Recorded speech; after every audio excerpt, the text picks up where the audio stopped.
여기는 MB 정권 당시 4대강 살리기 사업을 위해 건설한 광주광역시 남구에 위치한 승천보입니다. 여보세요? 저희는 지금 승천보 상류 중에 수중 촬영을 시도하고 있습니다. 취재 기자가 직접 수중 촬영 장비를 이용해 녹조 하단부 상태를 보고 과연 유속이 있는지와 강 하부의 오염 상태를 확인할 예정입니다. 특히 콤비 입기 벌레의 독도도 확인할 것입니다.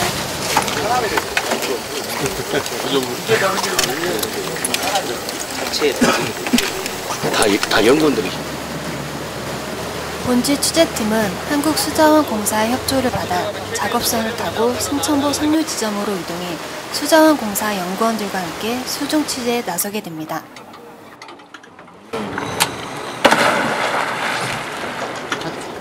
취재기자의 수중 취재가 있는 동안 며칠 전 환경부가 큰빛 이끼벌레에 대해 수질의 인체에 무해하다는 발표에 근거 없다는 지적을 펼친 오병훈 국회의원과 잠시 인터뷰를 나눠보겠습니다.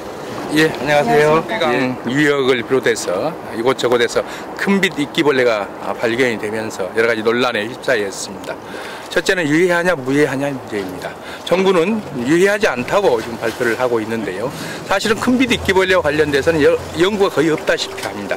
그래서 무해한지 유해한지에 대해서는 정확히 지금 판별할 수가 없습니다.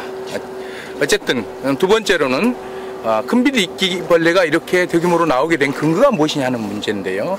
이 문제에 대해서도 여러 가지 논란이 있습니다만 무엇보다도 먼저 큰빛 이끼벌레가 먹고 사는 것은 아시다시피 녹조라든가 물속에 있는 다양한 미생물입니다. 이 녹조나 미생물은 그럼 어떻게 해서 대규모로 발생하게 되었는가? 그건 아시다시피 4대강을 막으면서 보를 설치하게 되고 보를 설치하다 보니까 유속이 느려지게 되어 있습니다. 유속이 느려지다 보니까 당연히 녹조라든가 미생물이 발생할 수밖에 없고 이 녹조와 미생물을 따라서 큰빛 이끼벌레가 발생하는 것이다.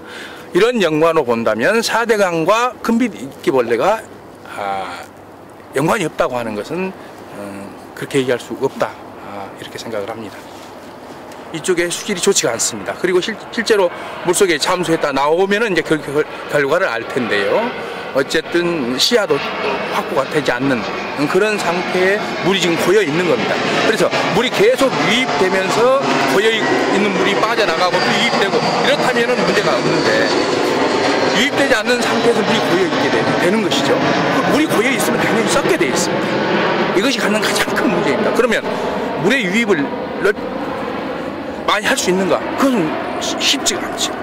그리고 이제 4대강의 문제점 중에 하나가 4대강 사업을 하기 이전에 4대강으로 유입되는 유입 하천들 정비를 먼저 하고 그리고 4대강을 했다면 지금보다 더 나았을지도 모릅니다. 그런데 유입 하천에 대한 정비가 전혀 없는 상태에서 일단은 보를 먼저 막고 보니까 유입 하천에 생활 폐수라든가 여러 각종 오염수들은 그대로 유입된 상태에서 물만 고이게 되는 이런 결과를 가져오고 말았단 말입니다. 그런 점에서 4대강 사업은 원래 취지하를 떠나서 시행 과정 자체는 상당히 문제가 있었다. 이것을 저는 정부가 인정해야 한다.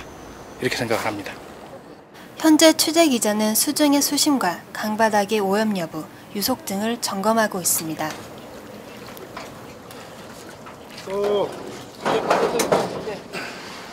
수고하셨습니다. 뻘이야, 뻘.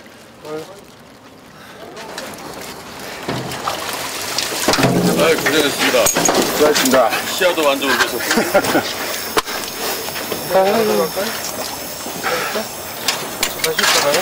현재 수심 한 5m 정도 바닥에는 시야가 식별하기가 어려울 정도고요. 바닥 5m 정도에 약 10cm 정도의 썩은 뻘이 들어있고요. 그 밑으로는 옅은 모래바닥이 형성이 되어 있습니다. 전반적으로 물의 흐름은 유속은 오늘 기자가 확인해 보려면은 유속은 거의 없는 상태라고 봐도 큰 물 속에 들어가고 나와가지고 뻘을 이렇게 냄새를 맡아보니까 심한 악취가 지금 풍기고 있고요. 그 다음에 대체적으로 물 속에서 물 냄새를 맡아보니까 물에서 약간 오염된 냄새가 지금 풍긴 걸 감지했습니다. 다른 수중 생물은 발견하신 게 있나요? 수중 생물은 시야도 그렇게 좋지 않았기 때문에 거의 볼 수 없었고 수중에서 제 손바닥도 보기가 거의 어려울 정도였습니다. 지금 취재하신 위치가 수심 깊이하고 시야가 어떻게 되나요? 대략 수심은 약 4.5m에서 5m 정도 유지가 됐었고요. 시야는 그래서 시야라고 보기는 그런데 거의 5cm 5cm 거의 없다고 봐야겠습니다.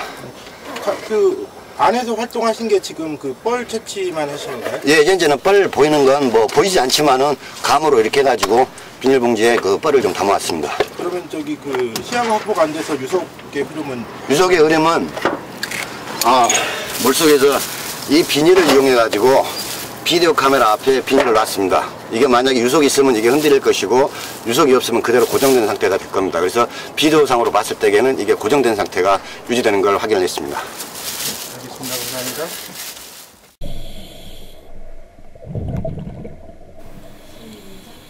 현재 수심은 4m 이상이며 잘게 자른 흰색 비닐로 유속의 흐름을 확인하고 있는데요. 실험 결과 유속이 거의 없는 것으로 확인됐습니다.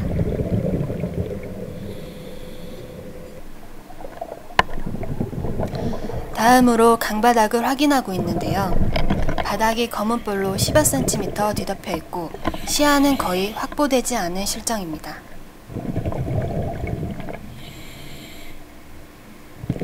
볼 속으로 손바닥을 깊게 집어넣자 기존 모래층을 확인할 수 있었습니다.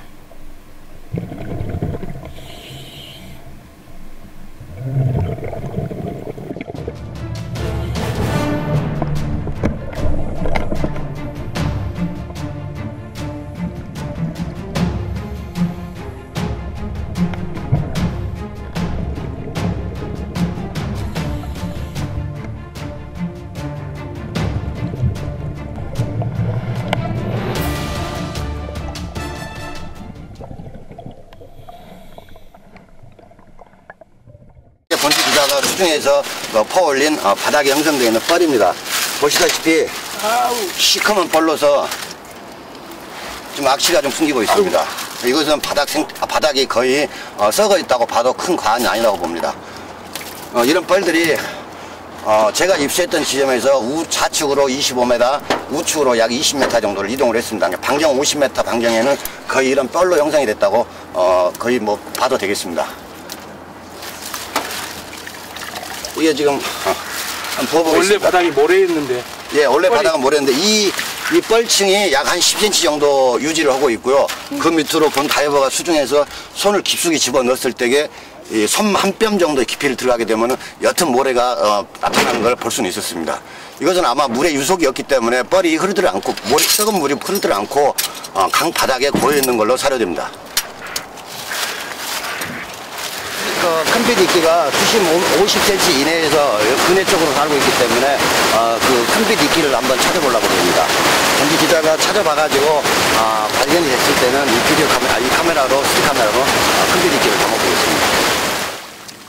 태형식물인 큰빛 이끼식물을 찾기 위해 강 가장자리 수색에 나섰고 얼마 되지 않아 손쉽게 발견할 수 있었습니다.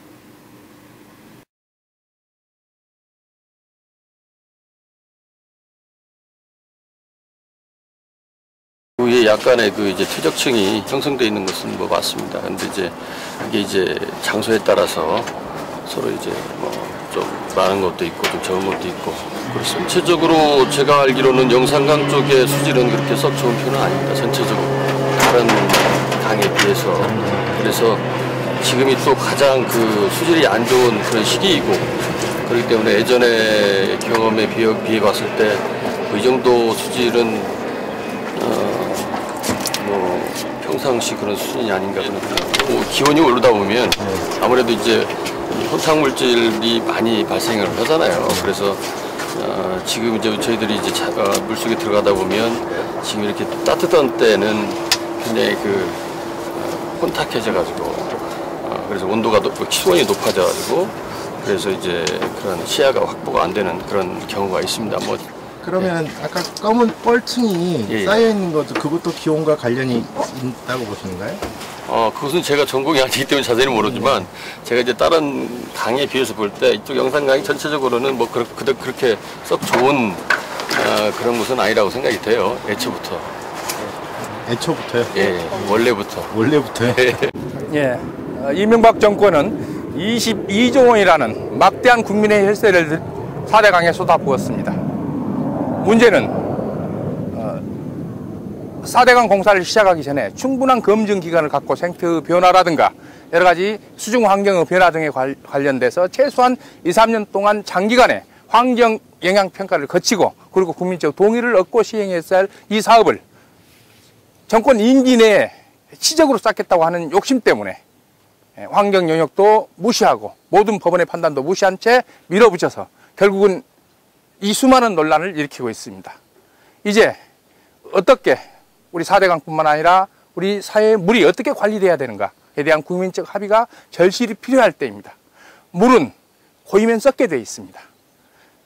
고인 물을 어떻게 정화하고 유입수를 만들어내고 국민들이 정말 쾌적하고 안락한 물 환경 속에서 생활할 수 있도록 할 것인가에 대해서 정부, 시민사회단체, 국민 모두가 함께 지혜를 모으고 머리를 맞대서 풀어가야 될 중대한 시점이 있다고 생각을 합니다.